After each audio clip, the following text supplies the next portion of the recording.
राधे राधे दोस्तों, आज हम आपको बहुला चौथ की कथा सुनाने जा रहे हैं। इसके पहले अगर मेरे चैनल पर नए हैं तो चैनल को सब्सक्राइब कर दीजिएगा और अगर कथा अच्छी लग जाए तो कथा को लाइक कर दीजिएगा। भाद्र मास की कृष्ण पक्ष की चतुर्थी को हम बहुला चौथ कहते हैं। संकटे चतुर्थी के नाम से भी इसको कहा जाता है। बहुला चतुर्थी का व्रत करने से संतान के ऊपर आने वाली संकट दूर हो जाते हैं। संतान के सुख समृद्धि के लिए महिलाएं बहुला चौथ का व्रत करती हैं।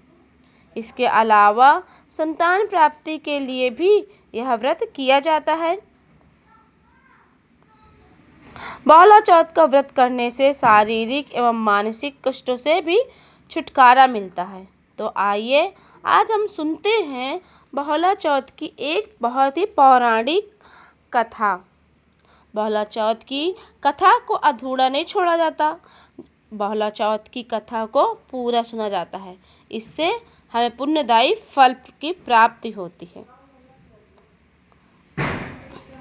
तो बोलिए भगवान गणेश जी की जय।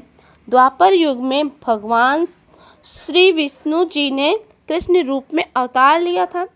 तब सभी देवी देवताओं ने उनकी लीला को देखने के लिए गोप गोपियों का रूप धरा। उसी समय कामधेनु गाय के मन में भी भगवान श्री कृष्ण की सेवा करने का विचार आया और उन्होंने अपने अंश से बहुला नाम की एक गाय बनाई। वह गाय नंद बाबा की गौशाला में आकर रहने लगी। वह अपने बछड़े से बहुत प्यार करती थी। भगवान श्री कृष्ण को भी बहुला से बहुत प्रेम था। एक दिन श्री कृष्ण भगवान के मन में बहुला की परीक्षा लेने की विचार आया। जब बहुला खेत में घास चर रही थी तब श्री कृष्ण भगवान एक शेर के रूप में प्रकट हो गए उसके सामने। शेर को अपने सामने खड़ा हुआ देखकर बहुला डर गई, लेकिन फिर भी उसने हिम्मत जुटाई और शेर से कहा, हे वनराज, मेरा बछड़ा भूखा है, मैं उसे दूध पिलाकर वापस आ जाऊंगी। तब शेर ने दहाड़ते हुए कहा कि तुम तो मेरे सामने हो, मैं तुम्हें कैसे जाने दूं? अगर तुम वापस नहीं आए तो मैं तो भूखा ही रह जाऊंगा।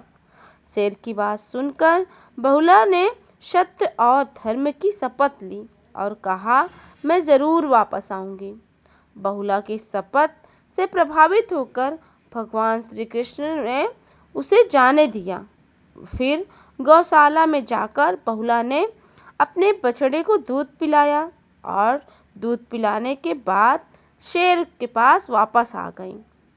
उसकी सत्यनिष्ठा को देखकर श्री कृष्ण भगवान बहुत खुश हो गए, अपने असली रूप में आ गए। उन्होंने कहा, हे बहुला, तुम अपनी परीक्षा में सफल हुई। आज से गौमाता के रूप में भाद्र मास के कृष्ण पक्ष की चतुर्थी के दिन तुम्हारी पूजा की जाएगी। जो भी तुम्हारी पूजा इस दिन करेगा वह धन्य धान का सुख मिलेगा। इस प्रकार बहुला चतुर्थी की कथा यहीं पे समाप्त होती है। तो बोलो भगवान श्री कृष्ण की जय, बोलो गोविंद मुरारी की जय। आप सभी को ये कथा कैसी लगी? उम्मीद और आशा करती हूँ कि ये कथा आप लोगों को अच्छी लगी होगी।